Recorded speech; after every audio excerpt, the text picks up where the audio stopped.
So X, I guess maybe just to start us out, first of all, how's the foot feeling? It's feeling great. Megan, our trainer, she spent countless hours with me rehabbing, getting me back right. So I'm 100% now. That's awesome. Good to hear. You're named third team all conference of this preseason. I'm sorry. Wow, we're reading the wrong question there. I was like, as soon as I saw, I was like, wait a second, no, that's X. No, I'm curious. Having the prior relationship with Coach Lynn that you've had, obviously since high school, what's it mean to kind of come full circle and play for him now as his first year as a head coach? As you said, it was crazy to come full circle, but when we got the call that he was going to get the job, I was ecstatic. I know it was one of his lifelong dreams to become a head coach, so I was super happy for him. And, when he asked me, do you want to stay and play for me, I was like 100%. I'm ready and locked in. That's awesome. Why come back for year 5 other than just playing for coach? What brought you back to the Mount for your 3rd season at the Mount, but 5th season of college basketball overall? Really just unfinished business. I had the season-ending injury that left me out to dry. I was there in spirit, most of the time, but when I was there, I was itching to play. So just being able to have that opportunity to get back on the court, in front of the crowd and not arena, and, win some games, I was ready for the opportunity. Why number 45? You don't see a whole lot of those in college basketball and NBA, and so I've always kind of been curious to that. Really is because of my dad. He had a Michael Jordan DVD back in the day. I can't remember which one it was, but when he came back from playing baseball, he wore 45 and he had the black jersey on. So that really stuck with me. And I was like, that's who I wanted to be, really. He's not my favorite player, by the way, but it was just a good look. All right, you got to tell us who the favorite player is then. That's quite the tease. Okay. LeBron. All right, there you go. You're that generation. David and I are the old MJ generation here, so we get it. Okay, if you say so. Better overall basketball player than me. You can't judge him on just his time with the Wizards, which is still underrated, but just a shell of himself. Whatever LeBron's workout and off-season treatment, if Jordan had that, we'd be having a whole different conversation. But no, he was, again, he's my GOAT. I think he's Matt's GOAT as well. But again, all great players.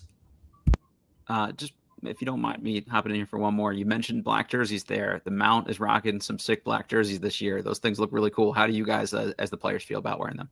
Man, we're super excited. When they told us we was getting them, we was very happy because we were fighting for them for a while. The branding didn't work out, but then they figured it out. So we're super ecstatic. Hopefully we can rock them at home at some point for like a all blackout game. So we're super excited. Very cool. Any newer young players who kind of impressed you or pleasantly surprised, I guess, the returners?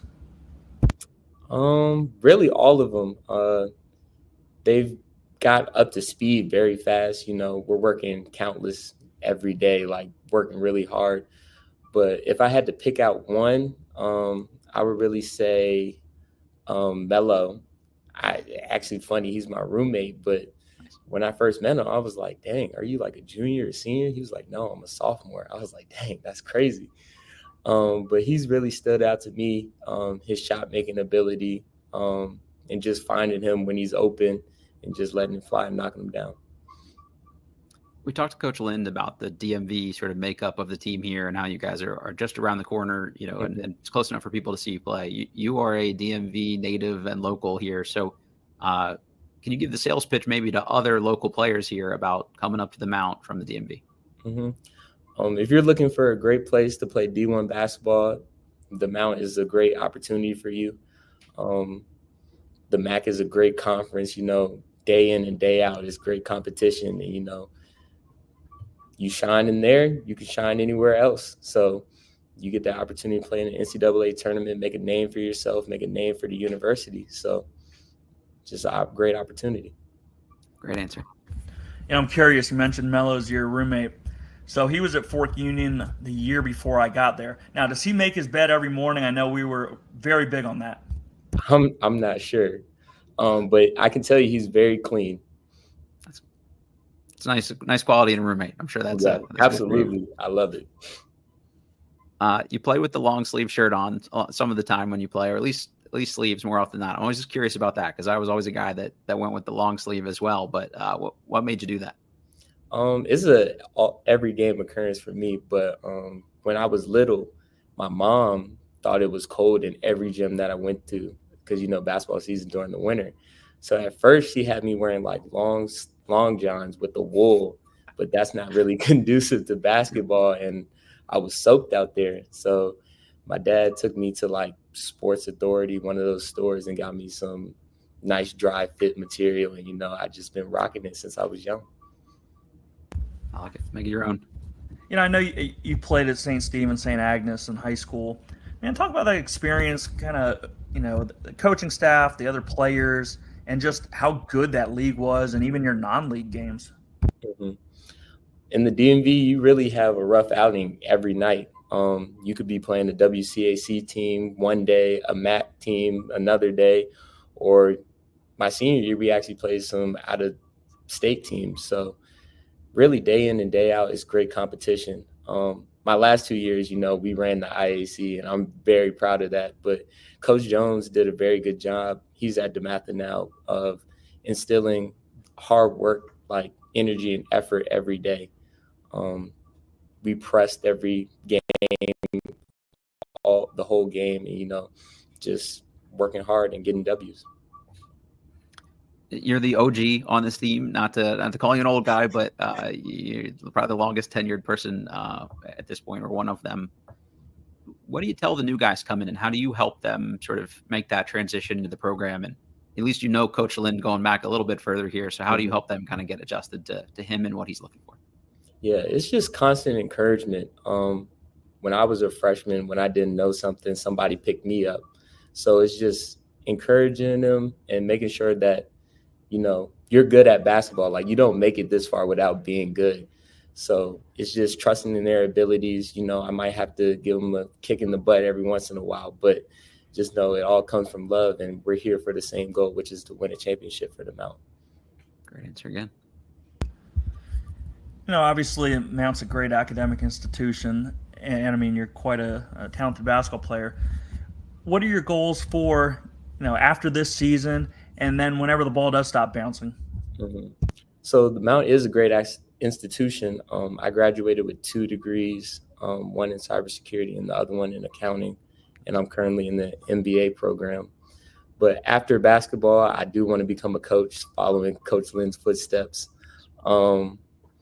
I don't know if that's professionally or collegiately. I haven't thought that far, but that is something I'm looking to do down the road. And then if all else fails, I'll rely back on my degrees and, maybe go work in the government or become a CPA or something like that. As a government employee with an MBA, I think you're well on your way. So I can recommend that track for you. It gives you some time to do this stuff on the side here too. So Good answer again. Killed it. Just next, maybe last question or two, and we'll get you out of here. If someone hasn't seen a Mount St. Mary's game and they're listening to this and they're intrigued, like, what's the sales pitch? Why should they come up to Emmitsburg and watch you guys play? Mm-hmm. It's going to be very fast paced. We're going to be very aggressive on the defensive end, pressing, trapping all game long. And, Coach Lynn isn't shy. If you're open, let it fly. So we're going to get up a bunch of threes. So just come. It's going to be electric. We got people who can get on the rim and dunk. So it's going to be very, very fun to watch. Yeah, I'm curious. Coach Lynn mentioned the collective and NIL, obviously the new era of college basketball. Mm-hmm. One, what's your social media handles, and what kind of NIL opportunities would you be interested in? Maybe a business that, you guys have similar interests, that you think you would represent their brand well. That's a great question. My social media, my Instagram is Xavier._45.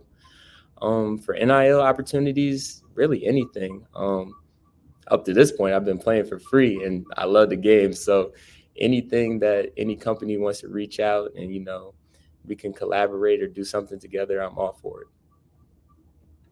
it. Just last one I got for you, kind of a silly one. who is the guy on the team with the aux cord in the locker room? Who's picking the music? Oh, and do they do a good job?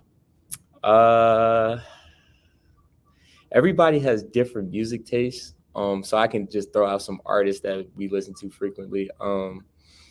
Definitely Playboy Cardi, NBA YoungBoy. Let's see.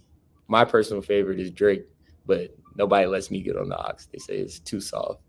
Come on, man. You're the vet. You just take it. That's on you. It's not even up to me at this point. Our strength coach was like, yeah, X is never getting back on. But, you know. So just those, Lil Uzi, just stuff along that realm. So basically all of Coach Lynn's playlist is what you're saying. Oh, man, his playlist, we listened to that in practice today. I wasn't a fan, but, it got me through practice for sure. All right, you can roast him a little bit. He's not here to defend himself. So what's he listening to? What do we got? Let's see. He's going some country. Is it some old school rock and roll? Like what are we talking? He has some country in there. He has some 2000s rap on there. He has some gospel songs on there. So it was a variety, but I'm just a Drake guy, so no shame in that. Mm-hmm. Absolutely. X, thank you so much for doing this. David, any final questions for X? Nah, man. Expecting a big year out of you. Hoping you guys turn some heads in the league. And I can't wait to come watch you play in person. I think I saw you play at Radford many, many years ago. Like you said, you're an OG. So looking forward to seeing the fifth year X. All right. Thank you so much for having me. Absolutely. Yeah, good luck this season. Take care of that foot. Do the old man stuff, ice and stretch and all that other good stuff after the fact. I got you. Thank you.